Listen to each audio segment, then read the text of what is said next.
I just received my top cap easy lift from James Motorsports.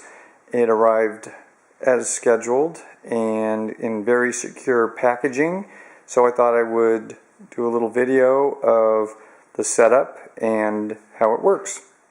And here are all the parts right as I pulled it out of the box. Everything is bubble wrapped and in cardboard tubes. Very excellent packaging. Here are the instructions for moving the top up and down.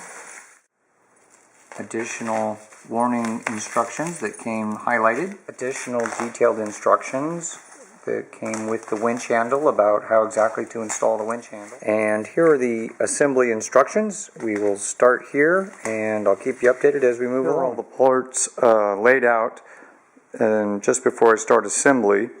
And the first thing that we're going to do is put this T-bar with the foam facing down, slide it into the end of the spine, which is this part here, and secure it with that bolt. Hey, check this out. The bolt in the end here is actually 1/2 inch, not metric. So I'm going to use my Craftsman Made in USA wrench to tighten it down. The next step is to bolt the winch handle facing to the left as I have it onto the winch down there. Got another very nice highlighted in yellow information tag about how to handle the ropes. Very cool. Be careful to note the winch handle does have holes drilled eccentrically, and you'll want to put the holes toward the upper part of that so that the steering handle does sit flush.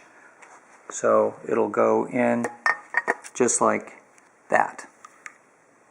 And there it is with the steering handle bolted up securely in place to the bottom of the winch. So far this is the only part that I'm a little confused on. For ours is a 2012 four-door Wrangler, and in the drawing here it shows what appears to be the D-ring faced like that. However, that would put this felt top on top of the bar, and I'm guessing that the felt actually goes underneath the bar and it simply slips over the end here and secures with the bolt.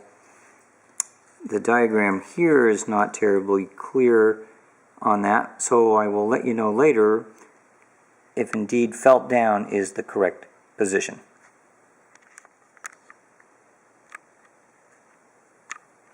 I'm going to install the winch handle, and there's a very nice set of instructions. It's going to install right there. I'll give you a picture of that once I get it on there.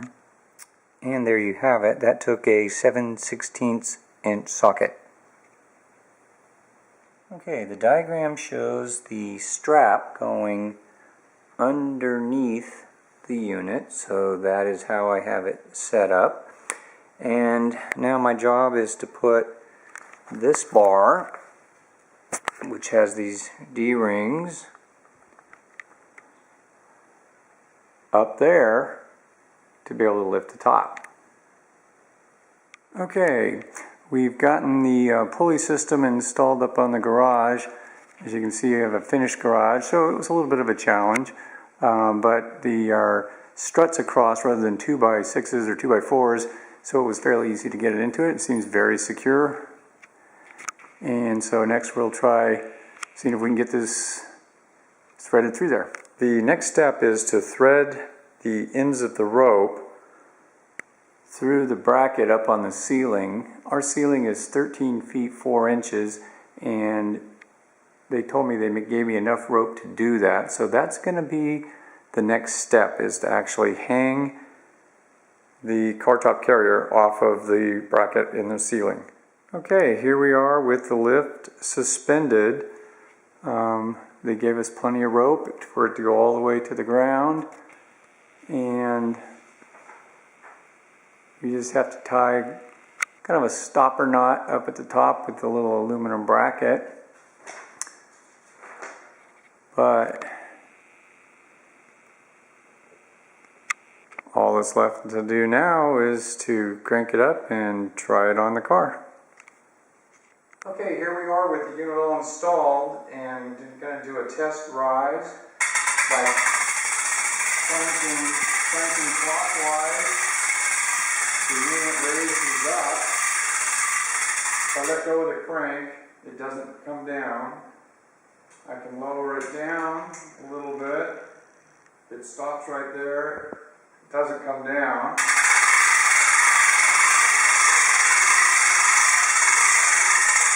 This would be taking the top up at this point. And once you get to there, you need to get a ladder to get it the rest of the way up.